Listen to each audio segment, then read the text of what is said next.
If your dog possesses something or takes hold of something that he should not have, so rather than a chewing bone or a toy, he has your shoe instead. We want to handle this kind of possession in a negative behavior manner, meaning he's chewing on my shoe. This is not a drop on command, good boy if you do issue. If he's holding onto my shoe or he picks up a piece of clothing, I'm going to correct him for that, and when he drops it, I take possession of it. It's not a good boy issue, even if he drops it. That's what most people are a little bit confused about.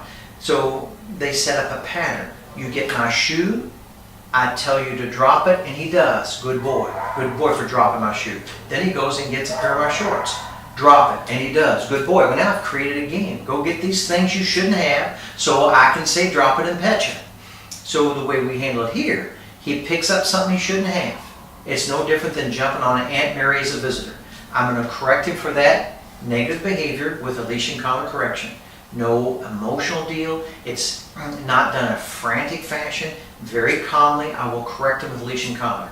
When he drops the item, I'll leave it go at that. I may pick up the item and then re-offer it by letting it fall out of my hand onto the floor again to kind of dare him into, do you want to pick that up again? If he says no and he walks away, now then I can a little bit later tell him, you're a good fellow.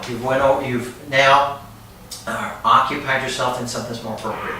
Whether it's sitting next to me, following me, chewing on a bone, very nice. I can praise him for that. But I don't want to make a game out of pick up something you shouldn't, drop it when I say, and you get reward. Because that is a pattern that will establish itself very quickly because he's getting attention, he's getting good stuff from it, even though he's picking up something he shouldn't have.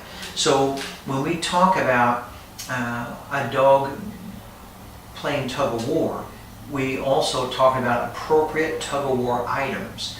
And what you see with my dog is that we tug-o-war with rope bones made for that purpose, burlap rolls, protective arm coverings made for that purpose. So it is the appropriate item for us to tug-o-war with. And then when we are engaged in this and I tell him to drop, release, and he does, good boy, I can really energize him over that because the entire exercise has been a positive exercise centered around follow my instruction. He is not doing something inappropriate. You can imagine this. When we talk about picking up items he shouldn't and dropping them. Let's say he jumps on Aunt Mary and almost knocks her down. And as he's jumping on her, I say, sit or get off of her. And he does. Good boy. And then he jumps on Uncle Charlie. Get off of him. And he does. Good boy. And he jumps on my little nephew. Get off of him. He does. Now, am I really setting up a good pattern here? No, I'm setting up jump on people. And it's going to end up being a good thing for you because you get to engage them and you get good words from me.